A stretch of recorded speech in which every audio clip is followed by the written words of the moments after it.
السلام علیکم ورحمۃ اللہ وبرکاتہ نحمده ونصلی علی رسوله الکریم اما بعد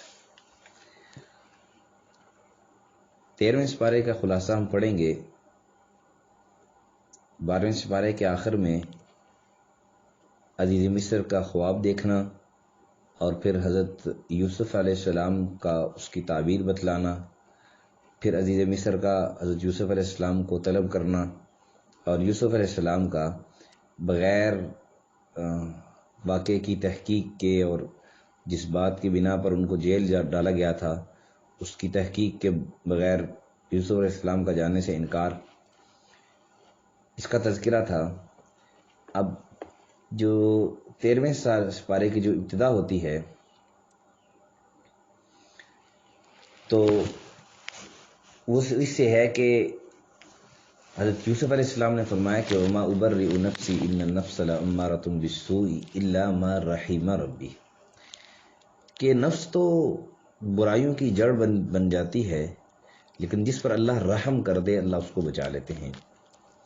پھر یوسف علیہ السلام سے جو مشورہ طلب کیا، یوسف علیہ السلام کو عزیز مصر نے اعزاز و اکرام کے ساتھ واپس بلوایا، پھر یوسف علیہ السلام سے مشورہ کیا کہ ملک کو آنے والے قحط سالی کے دور کی مصیبتوں سے بچانے کے لیے کیا تدابیر اختیار کی جا سکتی ہیں۔ اس وقت حضرت یوسف علیہ السلام نے کہا کہ اگر یہ اقتدار مجھے دے دیا جائے تو میں حکومت کے وسیع تر ذرائع و وسائل سے کام لے کر ملک کو قحط سالی کی بربادیوں سے بچانے میں کوشش کر سکتا ہوں۔ اس بنا پر اس یوسف علیہ السلام کی اس بات پر بہت سارے لوگ گستاخی پر اتر آتے ہیں اور کہتے ہیں کہ یوسف علیہ السلام نے نعوذ باللہ من ذالک لالچ کی تھی۔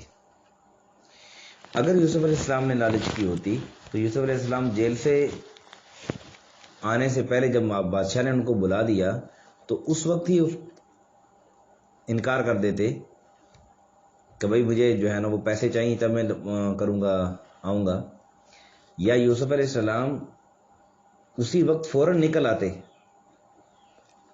کہ بادشاہ نے بلایا ہے، کوئی بہتری کا کام ہوگا، مجھے پیسے ملیں گے تو میں جاؤں گا۔ اور پھر اس سے بھی بڑھ کر بات یہ ہے کہ اگر یوسف علیہ السلام کو لالچ ہوتی تو جب وہ بندہ جو یوسف علیہ السلام سے بادشاہ کے خواب کی تعبیر پوچھنے آیا تھا اس کو تعبیر نہ بتلاتے بلکہ اس سے کہتے کہ مجھے جیل سے نکلواؤ، میں جا کے جو ہے نا اس کام کو سنبھال لوں گا۔ یوسف علیہ السلام نے وہاں پر اس چیز کا کوئی تذکرہ نہیں کیا بلکہ فوراً اس کو تعبیر بتلائی، یہاں تک بھی اس سے نہیں پوچھا کہ میں نے تجھے کہا تھا کہ تو جا کے بادشاہ سے میرا ذکر کرنا، تو نے وہ بھی نہیں کیا، یہاں تک بھی انہوں نے اس آدمی سے نہیں فرمایا۔ تو اس لیے یہ بات کہنا غلط ہے کہ یوسف علیہ السلام نے لالچ کی ہے۔ پھر اقتدار میں بہت سے لوگ کہتے ہیں جی دیندار لوگوں کا کیا کام ہے اقتدار میں، علماء کا کیا کام ہے اقتدار میں؟ تو اقتدار میں اگر دیندار لوگ ہوں گے، اچھے لوگ ہوں گے، جو دین کی سمجھ رکھنے والے لوگ ہوں گے تو پھر فیصلے بھی اچھے کریں گے، لوگوں کے لیے جو ہے نا وہ اچھے فیصلے ہوں گے۔ اور اچھے لوگ کب آئیں گے؟ جب ہمارے اعمال اچھے ہوں گے، جب ہمارے اعمال اچھے ہوں گے اللہ ہم پر اچھے حکمران مسلط فرمائیں گے۔ بہرحال اس کے بعد قرآن نے کہا کہ اللہ سے ڈرنے والے اور اللہ کی مرضی پر چلنے والے کا حق ادا کرنے والے کو اسی طرح دنیا میں بھی اقتدار اور اس کی کار فرمائیاں عطا کی جاتی ہیں، اور رہی آخرت کی بات تو اس میں ملنے والے اجر و انعام کا کیا ٹھکانہ، یعنی آخرت میں تو جو انعام ملنے والے ہیں اس میں جو اجر ملنے والا ہے، اس کو جو رتبہ ملنے والا ہے اس کی تو کیا ہی بات ہے۔ پھر اس کے بعد سورہ یوسف کا 8واں رکوع شروع ہوتا ہے۔ اس رکوع میں بتلایا گیا کہ یوسف قحط سالی کے زمانے میں حضرت یوسف علیہ السلام کے بھائی غلہ لینے کے لیے مصر آئے، ان لوگوں کے ساتھ ان کے سوتیلے بھائی بنیامین جو حضرت یوسف علیہ السلام کے سگے بھائی تھے وہ نہیں آئے تھے۔ حضرت یوسف علیہ السلام نے ان بھائیوں کو پہچان لیا مگر وہ بھائی یوسف علیہ السلام کو نہ پہچان سکے۔ باتوں باتوں میں حضرت یوسف علیہ السلام نے کہا کہ اگر آئندہ آنا تو ان کو بھی ساتھ لانا ورنہ غلہ نہیں ملے گا۔ چنانچہ یہ لوگ جب حضرت یعقوب علیہ السلام کے پاس پہنچے کہ اب غلہ اس صورت میں مل سکتا ہے کہ بنیامین ہمارے ساتھ جائیں، حضرت یعقوب علیہ السلام نے فرمایا کہ اس بھائی سے بھی متعلق اسی طرح تم پر اعتبار کر لوں جیسے کہ یوسف کے بارے میں کیا تھا۔ اسی طرح تھوڑی بات چیت کے بعد حضرت یعقوب علیہ السلام بنیامین کو بھیجنے پر آمادہ ہو گئے، اور جب یہ گھر پہنچے واپس پہنچے، ایسی انہی باتوں میں جب انہوں نے وہ سامان کھولا تو سامان میں دیکھا کہ ان کی ذات راہ بھی واپس ہو چکی تھی۔ پھر حضرت یعقوب علیہ السلام نے ان کو سمجھایا کہ بھئی اس طرح ایک دروازے سے نہ داخل ہونا، الگ الگ دروازے سے داخل ہونا۔ پہلے ان سے معاہدہ لیا، پھر جب جانے کی اجازت دی تو پھر فرمایا کہ ایسے داخل ہونا۔ وہ اپنے والد کے حکم کے مطابق پھر داخل ہوئے۔ پھر 9ویں رکوع میں اس واقعے کا تذکرہ ہے کہ جب یوسف علیہ السلام کے بھائی دوبارہ مصر پہنچے تو ان کے ساتھ بنیامین بھی تھے۔ حضرت یوسف علیہ السلام نے انہیں اپنے پاس بٹھایا اور چپکے سے کہہ دیا کہ میں تمہارا وہی گمشدہ بھائی ہوں۔ پھر جب یہ لوگ غلہ لے کر چلے تو ایک تدبیر سے انہوں نے بنیامین کو روک لیا۔ بقیہ بھائیوں نے بہت کچھ کہا مگر وہ ناکام رہے۔ پھر 10ویں رکوع میں قصے کے اس حصے کا بیان ہے کہ جب وہ ناامید ہو گئے لوگ، انہوں نے یوسف علیہ السلام سے کہا کہ عزیز مصر دیکھیں ان کا باپ بوڑھا ہے، ان کو چھوڑ دیں، آپ ان کی جگہ ہمیں رکھ لیں۔ تو خیر جب بات نہ بنی تو پھر اس کے بعد وہ مشورہ کرنے لگے آپس میں۔ تو سب سے بڑے نے کہا کہ اللہ کو درمیان میں رکھ کر تم نے والد سے عہد لیا تھا کہ بنیامین کو صحیح سلامت ان تک واپس پہنچا دو گے۔ اس سے پہلے تم یوسف کے ساتھ بھی زیادتی کر چکے ہو، اس لیے میں تو اب گھر نہیں جانے جاؤں گا یہاں تک کہ والد مجھے اجازت نہ دے یا اللہ میرے لیے کوئی اچھا فیصلہ کر لے۔ آپ والد کے پاس جائیں اور ان سے سارا ماجرا عرض کریں۔ وہ وطن پہنچے، یعقوب علیہ السلام سے ساری باتیں بتائیں۔ اس نئی اطاعت پر حضرت یوسف علیہ السلام کی گمشدگی کا جو زخم تھا وہ پھر ہرا ہو گیا، آنکھیں ڈبڈبا گئیں، مگر ضبط سے کام لیا اور انہوں نے اپنے لڑکوں سے کہا کہ ذرا پھر جاؤ اور یوسف علیہ السلام اور ان کے بھائی کا پتہ لگاؤ۔ اس سے پہلے جب یوسف علیہ السلام یعقوب علیہ السلام کی پریشان ہوئے اس وقت بھی یہی فرمایا کہ انما اشکو بثی وحزنی الی اللہ، بس میری تو جو کہتے ہیں میرا تو گلہ شکوہ ہے وہ میں تو اللہ سے کر رہا ہوں، اللہ سے ہی ہے۔ خیر انہوں نے اپنے بیٹوں سے کہا، یعقوب علیہ السلام نے باقی بیٹوں سے کہا کہ آپ ان کا پتہ لگاؤ، اللہ کی رحمت سے نا امید نہ ہو۔ چنانچہ وہ پھر مصر پہنچے، حضرت یوسف علیہ السلام سے ملے اور اپنی تکلیف اور پریشانیاں بتائیں۔ پھر کہا کہ ہمارے بھائی کو ہمارے حوالے کر دو، جو کچھ بھی تھوڑی بہت پونجی ہمارے پاس ہے ہم فدیہ میں لائے ہیں۔ پھر یوسف علیہ السلام نے فرمایا کیا تم جانتے ہو کہ تم نے یوسف اور اس کے بھائی کے ساتھ اپنے جہالت کی بنا پر کیا کیا؟ اب انہوں نے حضرت یوسف علیہ السلام کو پہچان لیا اور حضرت یوسف علیہ السلام نے کہا کہ بشک میں یوسف ہوں، یہ رہا میرا بھائی، یہ سب اللہ کے فضل کا کرشمہ ہے۔ تقوی اور صبر اور عمل صالح کا اجر اللہ ضائع نہیں کرتا۔ یوسف علیہ السلام کے بھائی ندامت کے ساتھ اپنی خطا کا اعتراف کر رہے تھے۔ حضرت یوسف علیہ السلام نے اس وقت یہ تاریخی جملہ ارشاد فرمایا جو سب ہمارے بہن بھائیوں کے لیے سننے کے لیے ہے کہ ہم چھوٹی سی بات پر اپنے بھائیوں سے لڑ پڑتے ہیں، ساری زندگی ان سے بات نہیں کرتے، چھوٹی سی بات پر اپنی بہن سے لڑ پڑتے ہیں، اپنے رشتہ داروں سے لڑ پڑتے ہیں، ساری زندگی ان سے بات نہیں کرتے۔ کہ انہوں نے فرمایا کہ لا تثریب علیکم اليوم، آج تم پر کوئی گرفت نہیں، یغفر اللہ لکم وہو ارحم، اللہ تمہیں معاف کرے۔ ایسا یہ رویہ جب ہوگا تب جا کر اللہ رب العزت ہماری دنیا بھی اچھی فرمائیں گے، آخرت بھی اچھی فرمائیں گے۔ آخر میں حضرت یوسف علیہ السلام نے سب کو معاف کر دیا اور بھائیوں کو اپنی قمیض دے کر کہا کہ اسے لے جاؤ اور والد کے چہرے پر ڈال دینا، ان کی بینائی واپس آ جائے گی، پھر سارے کنبے کو لے کر میرے پاس آ جاؤ۔ پھر جو 11واں رکوع ہے، اس رکوع میں اس قصے کے آخری حصے کا تذکرہ کرتے ہوئے بتایا کہ حضرت یوسف علیہ السلام کے بھائیوں کا قافلہ ادھر سے مصر چلا، ادھر یعقوب علیہ السلام نے لوگوں سے کہا کہ مجھے یوسف کی خوشبو آ رہی ہے۔ حضرت یوسف علیہ السلام کے بھائی گھر پہنچے، حضرت یوسف علیہ السلام کی قمیض کو اپنے والد کے چہرے پر ڈال لی، حضرت یوسف علیہ السلام کی بینائی لوٹ آئی، واپس دوبارہ آ گئی۔ پھر ان لوگوں نے جو ان کے جو باقی بھائی تھے انہوں نے حضرت یوسف علیہ السلام سے معافی طلب کی۔ پھر یہ کنبہ مصر پہنچا، حضرت یوسف علیہ السلام نے اپنے والد کو اپنے ساتھ تخت پہ بٹھایا، سارے بھائیوں نے جھک کر تعظیم کی۔ اس وقت حضرت یوسف علیہ السلام نے اپنے والد سے فرمایا کہ اے میرے والد، یہ اس خواب کی تعبیر ہے جو میں نے بہت بچپن میں یہ نہیں دیکھا تھا اور آپ سے بیان کیا تھا۔ پھر انہوں نے اپنے والد سے سارے حالات بیان کیے اور قدم قدم پر جو اللہ تعالیٰ نے ان کی جو مدد فرمائی وہ بیان کی۔ پھر انہوں نے اپنے رب کے حضور یہ دعا کی کہ انت ولی فی الدنیا والآخرہ توفنی مسلما والحقنی بالصالحین، اے میرے پروردگار تو ہی دنیا اور آخرت میں میرا حامی اور سرپرست ہے، میرا خاتمہ اسلام پر فرما اور انجام کار مجھے صالحین کے ساتھ ملا۔ اللہ ہم سب کے حق میں بھی، ساری امت مسلمہ کے حق میں بھی یہ دعا قبول فرمائے۔ پھر اس کے بعد 12واں رکوع شروع ہوتا ہے۔ سورہ یوسف کا یہ آخری رکوع، اس میں پہلے تو اللہ کی نشانیوں سے عبرت حاصل کرنے کی تعلیم، پھر گزشتہ امتوں کی جو اللہ تعالیٰ نے پکڑ فرمائی اس کی طرف اشارہ کہ ان سے عبرت و نصیحت حاصل کرنی چاہیے۔ ساتھ ہی اس صورت میں یہ بھی بتا دیا کہ ہر نبی کی دعوت وہی رہی ہے جو قرآن کی ہے، چنانچہ حضرت یوسف علیہ السلام نے دعا فرمائی تھی، اس میں صاف لفظوں میں فرمایا تھا کہ توفنی مسلمن، لہذا اسلام ہی وہ دین ہے جو اس وقت ہے جس سے انسان کے قدم اس زمین پر پہنچے، دوسرے عقیدے اور خود ساختہ مذاہب اور انسان کی گمراہیوں کی پیداوار ہیں۔ پھر اس کے بعد سورہ رعد شروع ہوتی ہے۔ سورہ رعد یہ جو اس کا نام ہے، یہ دوسرے رکوع کی ایک آیت میں رعد یعنی گرج کا لفظ آیا ہے، اسی سورت کو اس کا نام قرار دے دیا گیا۔ اس کا مطلب یعنی یہ نہیں کہ سورت میں بادل کے گرج کے مسئلے کی بحث کی گئی ہے، بلکہ صرف علامت کے طور پر یہ نام دے دیا گیا ہے کہ وہ سورت ہے جس میں رعد کا تذکرہ آیا ہے۔ پھر اس سورت کے مضامین سے اندازہ ہوتا ہے کہ یہ سورت بھی مکہ میں جو نبی پاک صلی اللہ علیہ وسلم نے قیام فرمایا، وہاں پر مکہ کے قیام کی آخری دور کی یہ سورت ہے۔ پھر اس سورت کا مرکزی مضمون تو یہ بتانا ہے کہ جو پیغام رسول صلی اللہ علیہ وسلم پیش کر رہے ہیں وہی حق ہے، مگر یہ لوگ غلط فہمی اور ہٹ درمی سے اسے قبول نہیں کر رہے۔ اس سلسلے میں بار بار مختلف طریقوں سے توحید اور رسالت کی حقانیت ثابت کی گئی ہے اور اس پر ایمان لانے کے اخلاقی اور روحانی فوائد سمجھائے گئے ہیں۔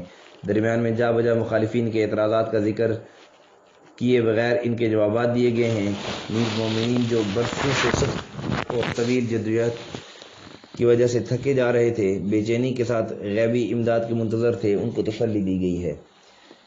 اس صورت کے پہلے رکوع میں قرآن اور اس کی آیتوں کے نزول کا تذکرہ کرتے ہوئے آسمان اور زمین پر پھیلی ہوئی اللہ کی نشانیوں اور اس کی ربوبیت کی کارسازیاں بیان کی گئیں۔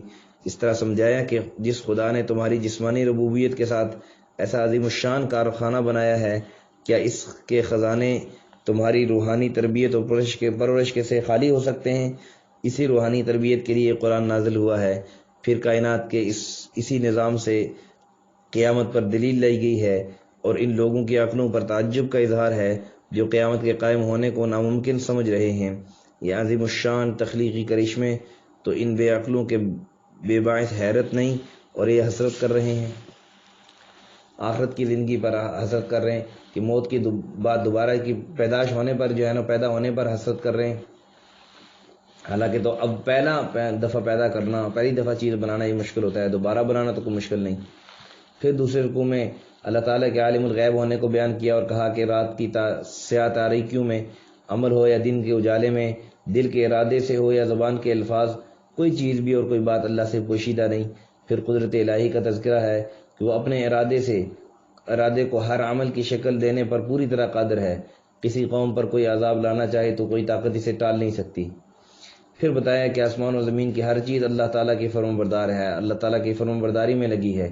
پھر بارش اور اس سے ندی نالے کے بھر جانے اور جاگ کے بہنے کو بتا کر فطرت کا اصول بتایا ہے کہ نفع بخش چیزیں اس زمین پر ٹک سکتی ہیں اور بیکار جھاگ کی طرح بہہ جاتی ہیں، لہذا وہی شخص، وہی گروہ، وہی قوم اس زمین پر ٹک سکتی ہے جس کا وجود انسانیت اور زمین کے لیے مفید ہے۔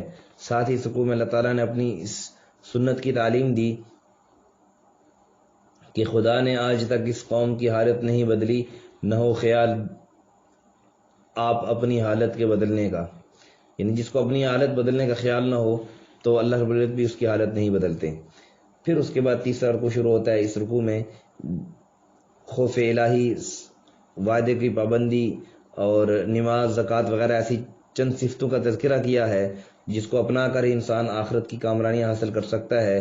جو لوگ اللہ کے عہد کو توڑ دیتے ہیں تو ان پر اللہ تعالیٰ کی لعنت ہے۔ پھر اللہ تعالیٰ کے نافرمانوں اور آخرت میں ان پر ہونے والے عذابوں کا تذکرہ ہے۔ پھر بتایا کہ اس نافرمانی کا اصل سبب، بنیادی وجہ وہ مال و دولت کی ہرس اور طمع ہے اور دنیا پرستی ہے۔ پھر چوتھے رکوع میں تعلیم دی گئی کہ ہدایت تو آ گئی، اب اس سے فائدہ وہی اٹھا سکتا ہے جو ہدایت چاہے۔ پھر بتایا کہ اطمینان تو اللہ کے ذکر میں ہے اور اللہ پر توکل سے اطمینان حاصل ہوتا ہے۔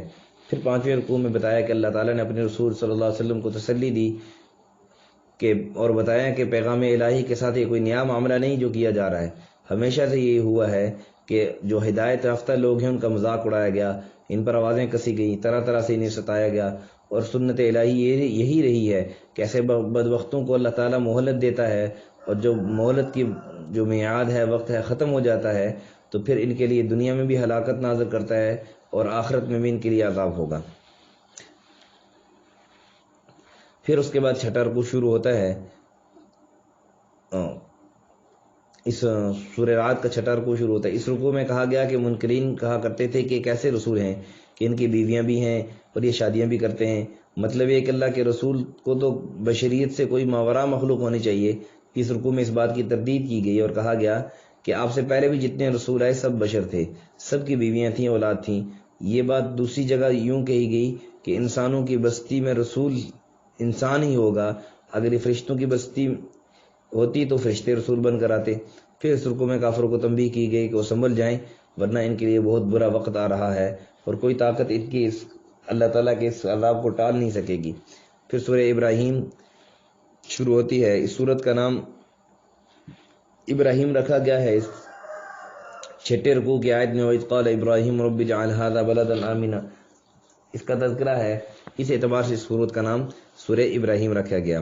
اس نام کا مطلب بھی یہ نہیں ہے کہ اس میں حضرت ابراہیم علیہ السلام کی سوانح عمری بیان ہوئی ہے، بلکہ یہ بھی اکثر صورتوں کے ناموں کی طرح علامت کے طور پر ہے، یعنی وہ صورت جس میں اصل موضوع کے تعلق سے حضرت ابراہیم علیہ السلام کا تذکرہ بھی آیا ہے۔ یہ صورت بھی مکی دور کے اواخر میں نازل ہوئی ہے، اور اس صورت کے مضمون وہ یہ ہیں کہ جو لوگ حضور صلی اللہ علیہ وسلم کی دعوت سے انکار کرتے ہیں اور آپ کی دعوت کو ناکام کہنے کے لیے ہر طرح کی تدابیر کر رہے ہیں، ان لوگوں کو اس صورت میں تنبیہ کی گئی ہے۔ اور اس صورت کے پہلے رکوع میں تو کتاب کے نزول کی وجہ بتائی گئی، اور وہ یہ ہے کہ لوگوں کو کفر و شرک کی تاریکیوں سے نکالے، پھر نبی کی تعلیم سے روگردانی کرنے کا سبب بتایا گیا کہ ایسے لوگ دنیا کی زندگی سے آخرت کے مقابلے میں زیادہ محبت کرتے ہیں۔ پھر موسیٰ علیہ السلام کا تذکرہ کہ انہیں بھی اسی غرض سے بھیجا گیا تھا۔ پھر اس رکوع میں ایک اصول بیان کیا گیا کہ لَإِن شَكَرْتُمْ لَأَزِيدَنَّكُمْ وَلَإِن كَفَرْتُمْ إِنَّ عَذَابِي لَشَدِيدٌ اگر تم میری نعمتوں کا شکر کرو گے تو تمہیں زیادہ دوں گا۔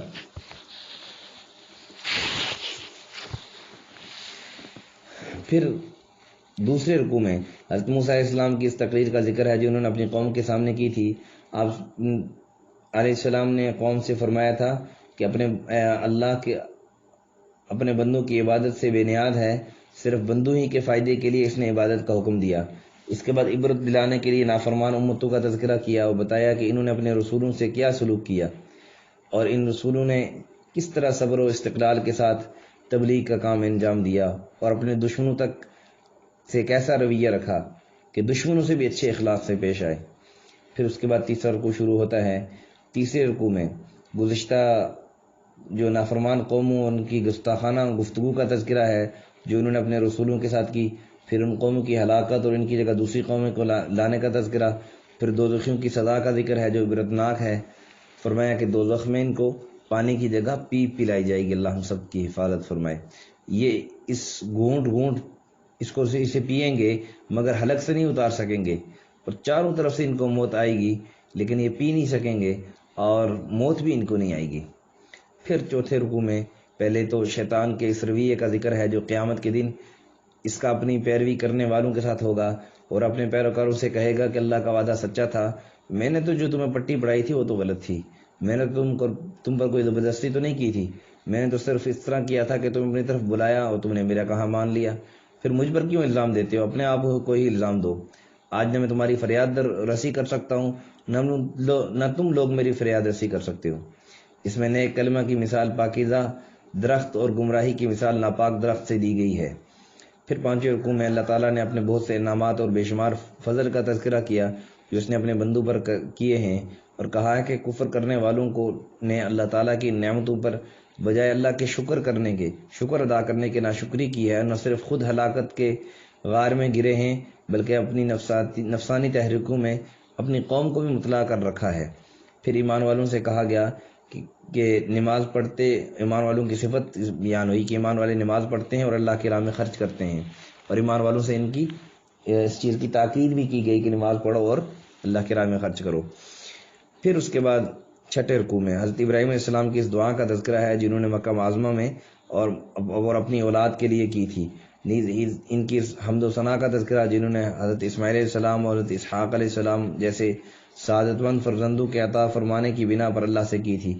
پھر اس دعا کا تذکرہ ہے جس میں اپنی اولاد کے لیے نماز کا پابند اور اسلام پر قائم رہنے کا بیان ہے، ساتھ ہی اپنے اور تمام مومنین کے لیے جو مغفرت طلب کی تھی اس کا تذکرہ ہے، جو کہ ہم تحیات کے آخر میں عموماً پڑھتے ہیں، دعا رب اجعلنی مقیم الصلاۃ ومن ذریتی ربنا وتقبل دعا۔ تو یہ سورہ ابراہیم کے چھٹے رکوع کے آخر میں یہ ہے۔